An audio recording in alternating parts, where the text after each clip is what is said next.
আসসালামু আলাইকুম। আশা করি ভাইয়া পুরা সবাই ভালো আছেন। আলহামদুলিল্লাহ আমরা সবাই ভালো আছি আল্লাহর রহমতে। প্রতিদিনের মতো আজকে একটা ভিডিও নিয়ে আসলাম। আজকে ব্লগটা শুরু করলাম বিকেলবেলা। আজকে আমাদের এখানে বাজার ছিল, তা আব্বা বাজার নিয়ে আসছে। এটা হচ্ছে গ্রামের সাপ্তাহিক যে বাজার হয়, যেটা আমরা সবসময় হাট বলে থাকি। হাটের বাজার যেটা বলা হয় এটাই। তো আব্বা কিছু বাজার নিয়ে আসছে, যেগুলো আমি আপনাদের সাথে আর কখনো শেয়ার করিনি। যেমন মিষ্টি আলু। মিষ্টি আলুটা হচ্ছে আমাদের এদিকে অ্যাভেলেবেল পাওয়া যায়, আমার শ্বশুরবাড়ির এদিকে খুব কম পাওয়া যায়। আমি কাউরেই দেখি না মিষ্টি আলুটা খাইতে, কারণ ওদের সামনে চাষ কম হয়, যার কারণে দেখি না আমি কারো ঘরে। আমার আব্বা আবার প্রতি বছর মিষ্টি আলু তার মনে হয় যে 2-4-5 মণ আলু সে কিনা খায়, এরকম একটা অবস্থা। আব্বা প্রতি বছর এভাবে আলু উঠলে পরে তার মিষ্টি আলু, বিচি কলা এসব লাগেই। তো হয়তো এখন একটু কম আনা হয়, দেখা যায় মানুষ কম। আমরা যখন ছোট ছিলাম তখন দেখছি আব্বারে বস্তায় বস্তায় আলু কিনে আনতো। হ্যাঁ, এখন আবার ওরা আছে যেমন রিয়ন, সজীব, ওরা তেমন খায় না। ওই আব্বা, মা, দাদি, ভাইয়ের ছেলে আছে, ভাইয়ের মেয়ে আছে, বা ওই ঘরে যারা কাজ করে, হ্যাঁ, এগুলো নিয়ে দুপুরবেলা একটা নাস্তার মতো ওই সংখ্যা হিসেব করে আর কি খাওয়া হয়। তো বিচি কলা আনছিল, পেঁয়াজ, আলু, রসুন, এটা সেটা বাজার যা লাগে সেগুলো নিয়ে আসছিল আব্বা। তো এখানে দুপুরবেলা মা হচ্ছে সেই মিষ্টি আলুটা সিদ্ধ দিছে, এক পাতিল আলু সিদ্ধ দিছে। আজকে ওই যে রাজীবে কাজ করতেছে, ওর সাথে 2জন হেল্পার আছে, আব্বা কাজ করতেছিল। তো বলতেছে মানুষ সবাই কাজ করতেছে, দুপুরবেলা ক্ষুধার পেটে খাইতে পারবো, এই জন্য এক পাতিল আলু সিদ্ধ দিচ্ছে, ভালো করে ধুয়ে তারপর সিদ্ধ দিচ্ছে। তো যেহেতু 2 দিন আগের থেকে দেখতেছেন আপনারা মোটামুটি বেশ ভালো বৃষ্টি হতে আছে, বৃষ্টিতে এত পরিমাণে কাদা ছাড়ানোটা তো সম্ভবই না, অনেকবার ধুইল তারপরে সিদ্ধ দিচ্ছে। তো এখানে আমি রান্না বসাই দিলাম, মা হচ্ছে সে আলুটা ঝরা দিল। রাজীবরা কাজ করতেছে বাড়ির ভিতরে, তা করে ডাকলো যে গরম গরম করে এসে খায়া নিব অনেক। আর আমি আবার সে ফাঁকে একটু শুটকি টাইরা নিলাম, আর চিংড়ি মাছ দিয়ে একটু পেঁপে রান্না করতেছি। তো আমাদের একটা পেঁপে গাছ ছিল, রাজীব আবার ঘর উঠাইতে আছে সেইখান থেকে, যেখানে লাউ গাছ, মিষ্টি কুমড়ার গাছ ছিল, সেখান থেকে ওর ঘরের মাপঝোপ দিছে আর কি। তো গাছ ছিল, পেঁপে গাছ অনেকগুলো পেঁপে ছিল, মনে হয় কম হলো 20 কেজি পেঁপে হবে, বেশি হবে, গাছটা পেঁপে ছিল। তো সেখান থেকে আর কি গাছটা কাটা, এখন পেঁপেগুলো পায়রা ঘরে রেখে দিছে। কিছু পেঁপে বাড়ির ভিতরে সবাই 2টা-1টা নিছে। তো এই মিষ্টি আলুগুলো সবাই খাইতেছে, আমার ভাইয়েরা আসছে, আসার পর ওরা খাইলো। দুপুরে রান্না বাড়া শেষ করলাম, গা গোসল ধুইলাম, ধোয়ার পরে ভাবি ভাত খাইতে ডাকলো, চাইছিলাম না খাইতে। সালমানের ঢাকা দিয়ে আসার পরে তো মনটা খুবই খারাপ থাকে, যে ছেলেটা কি খাইলো, কি করলো, কি না করলো, কিনা কান্না করে, এরকম একটা চিন্তা হইতেছিল। তো তেমনভাবে খাওয়া দাওয়া করতে পারি না, ভাবি রাগারাগি করতেছে। বড় ভাই দোকান থেকে আসছে, আসার পরে বলতেছে খাইয়ালো আগে কটা ভাত। তো ভাবি আজকে মুরগি পোলাও রান্না করছিল, তো অনেকগুলো দিছে, সবগুলো আমি খাইতে পারি না, যেটুকু খাওয়া খাইছিলাম বাকিগুলো আমি রাইখা দিচ্ছিলাম। ওইভাবে করে সাফওয়ানও খাইলো। তো বৃষ্টি পড়তেছিল, সেই বৃষ্টির দেখা যায় বৃষ্টির ভিতরে কিন্তু সব কিছু এলোমেলো থাকে। আর মা যে পরিমাণ হাঁস মুরগি জোগাড় করে নিছে, দেখতে তো ভালো লাগে মাশাআল্লাহ, কিন্তু ওরা ওদের আবার এই বর্ষা সিজনে রাখতে কষ্ট। তো মা হচ্ছে গিয়ে এখানে কিছু পাতা, এই পাতাগুলো আমরা হোগল পাতা বলি, এই পাতাগুলো আনছে আব্বা নামাজের পাটি বানানোর জন্য। নামাজের হোগলা, আজকাল কিন্তু পাটি পাওয়া যায়, প্লাস্টিকের পাটিগুলো পাওয়া যায়, তাও আমার আব্বা আগের যুগের মানুষ হ্যাঁ হোগলাই লাগবে নামাজ পড়তে। এই পাতাগুলো এনে দিচ্ছে, বলতে আসছে এগুলো সুন্দরভাবে একটা নামাজের ওগুলা বানাই দিতে পারে। তো মা হাঁটু ভাঁজ করে বসতে পারে না, আমি চাইছিলাম যে একটু বৈশা সুন্দরভাবে পাতা হেরগুলো উঠাইয়া দেই। তো এখন হচ্ছে দুপুরের পরে বৃষ্টি পড়তেছিল, দুপুরবেলা একটু ভালোই বৃষ্টি হয়েছিল।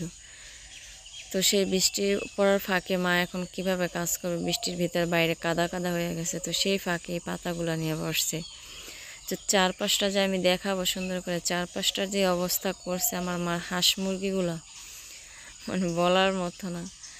তো সেই পাতাগুলার এই যে হিরগুলো ফালাই রাখলাম, পরে আগামীকালকে আবার দেখিয়ে দিই মাঝে মিলে আবার হোগলাটা বানাইতে পারি কিনা। মা ওইভাবে সুন্দর করে আইট করে বসতে পারতেছে না, এটাই হচ্ছে সমস্যা।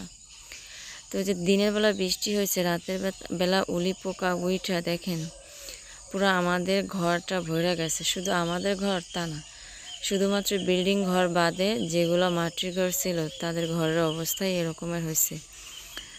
মানে এমনভাবে ওরা শো শো করে টিনের উপরে পড়তেছে, মনে হইতেছে বৃষ্টি হইতেছে। হ্যাঁ, এমন অবস্থা। তো ভাবলাম একটু আপনাদের সাথে শেয়ার করে, পাড়া দেওয়ার জায়গা নেই, চোখ মুখ বাইন্দা তারপরে যে আমি একটু দেখাইতেছি। এটা হচ্ছে একদম মাগরিবের আজানের পরেই মানে যেমন আমাদের ঘরে ভাবিগো ঘরে কি বলে মৌমাছি যেরকমের দেখা যায়, কি বলে পিঁপড়া যেরকমের বর্ষা শুরু হওয়ার আগে লাইন বাইন্দা শুরু করে দৌড়াদৌড়ি, এই উলি পোকাগুলো সেই রকমের।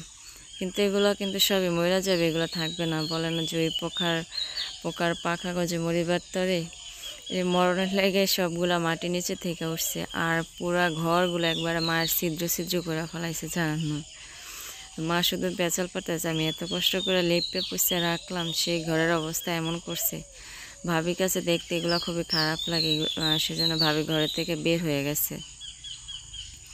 তো রাতের বেলা তো কারেন্ট ছিল না, বৃষ্টি ছিল, সেই বৃষ্টির পরে যে কারেন্ট গেছে, আর এখন পর্যন্ত কারেন্ট আসে না। এত অবস্থা খারাপ দেশ গ্রামের। বাবার বাবা আমাদের ওই বাড়িতেও হয় এরকমের। তো আমি একা মানুষ, আমার কোনো ঝামেলা নেই, সেজন্য লাইট ফ্যান সব অফ করে আমি খাটের উপরে মোবাইলটা হাতে নিয়ে শুয়ে থাকতে পারি। কিন্তু মার ঘরে তো অনেক ঝামেলা, সেজন্য সব ওইভাবে করে অন্ধকারও করতে পারে না। কিন্তু সবার ঘরে লাইট ফ্যান অফ করে রাখা, সবাই যে যার মতো করে বসে রয়েছে। তো এগুলো থাকবো ঘন্টাখানিক থাকে, তারপরেই আর কি চলে যায়। তারপরে ঝাড়ু দিয়ে বের করতে গেলে আবার অনেক কষ্ট, কারণ এই পাখনাগুলো শুধু উড়ে, এখান দিয়ে ঝাড়ু নিলে ওইখানে যায়, ওইখান থেকে ঝাড়ু দিলে ওইখানে যায়, এইভাবে আর কি। তো মা হচ্ছে সাফানে নিয়ে উলি পোকার ডরে বাইরে বের হয়ে আসছিল। তো আমিও এখন বাইরে বের হয়ে আসছি। আমরা সবাই খাওয়া দাওয়া করে রাতে ঘুমাই গেছিলাম অনেক রাতে। সকালবেলা উঠে মা আবার চা বানাইছে, চাল ভাজছে, তিল ভাজছে, এগুলো আবার খুব কষ্ট করে করছে। মা বাইরে ছিল, কাদা বৃষ্টির পানি জমা, কাগজ দিয়ে ঢাইকে রাখছিলাম, সেইখান থেকে কাদা কাদা হয়ে গেছে। দেখা যায় সকালবেলা উঠে মার তো গ্যাস ফুরাই গেছে আরও 2-1 মাস আগে।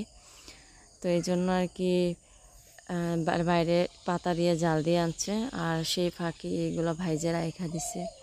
ভাইজে রাখলে ওরা খাইতে পারবে। এই তিলগুলো আমরা ভাঙছিলাম ওদিনকে, দেখছিলেন, সেই তিলটাই আজকে মা আবার এই যে সুন্দরভাবে ভাইজে রাখা দিছে। তো যাই হোক, আজকে আমার এই বাপের বাড়ির হয়তো শেষ ভিডিও। আজকে বলে চলে যাবো, কালকে বলে চলে যাবো, তাও মার কারণে পারতেছি না। মা বলতেছে বাড়িতে যায় তুমি ঠিকমতো রানবাও না, খাইবাও না, হেয়ার থেকে এনে থাইকা 2 দিন মন্দির ঠিক করে হেয়ার পরে যাইও না, এই লেগে যাইতে দিতে চাইতে আসে না। কিন্তু এরপর আমার আর ভালো লাগতেছে না। সালমানের মাদ্রাসায় আবার কিছু কাগজপত্র দিতে হবে, এই জন্য যাইতেই হবে। তো আমার এই ছোট্ট ভিডিওটা যদি ভালো লাগে অবশ্যই লাইক কমেন্ট করবেন, যদি ভুল কিছু করে ক্ষমা করবেন সবাই। আর হচ্ছে গিয়ে তেমন মনটা ভালো ছিল না, সেজন্য কথাগুলো অন্যরকমের, সবাই মাফ করে দিবেন। সালমান হচ্ছে আমাদের বাড়িতে যখন অনুষ্ঠান ছিল, সেই অনুষ্ঠানে একটা গজল গাইছিল, একটা না অনেকগুলো গজল গাইছিল। আমার মোবাইলে কিছু রাইখা দিয়েছিলাম, সেগুলো আমি প্রতিদিন রাত হলে দেখি, দিনের বেলা দেখি, যেটুক সময় অবসর থাকি, মানুষের সাথে যেটুক থাকি, তারপরে সেই সালমানের গজলগুলো শুনি শুয়ে ভালো লাগে। এই জন্য আপনাদের সাথেও আজকে ভিডিও শেষে একটা গজল শেয়ার করবেন ইনশাল্লাহ। সবাই দোয়া করবেন সালমানের জন্য, আল্লাহ যেন ওকে হেদায়েত দেয়, সবসময় যেন ওর মন দিল ভালো রাখে আল্লাহ। এই মাদ্রাসা থেকে যেন ও হাফিজি শেষ করে বের হইতে পারে। তো আপনাদের জন্য অনেক অনেক দোয়া রইল। আপনারা সবাই অনেক সুন্দর সুন্দর কমেন্ট করেন। আপনাদের সবাইকে অনেক অনেক ধন্যবাদ। সবাই ভালো থাকবেন। আসসালামু আলাইকুম ওয়া রাহমাতুল্লাহ। আমি থাকবো বসে আশায়, চিঠির উত্তর আসবে আমার গায়। আমি থাকবো বসে আশায়, চিঠির উত্তর আসবে আমার গায়। আমি লিখবো চিঠি দেবো তোমায়, পৌঁছে দিও। কবে আসবে মদিনার পয়গাম, গায়ে বাঁধবো হাজিদের এহরাম। কবে আসবে মদিনার পয়গাম, গায়ে বাঁধবো হাজিদের এহরাম। আমি লিখবো চিঠি দেব তোমায়, পাখি পৌঁছে দিও রওজায়। আমি লিখবো চিঠি দেব তোমায়, পাখি পৌঁছে দিও রওজায়। তৃষ্ণায় কাতর আমার এই মন, তৃষ্ণা মিটাবে বুকে জমজম। সে পানি মাখবো আমি সারা গায়, পাখি পৌঁছে দিও রওজায়। আমি লিখবো চিঠি দেব তোমায়, পাখি পৌঁছে দিও রওজায়।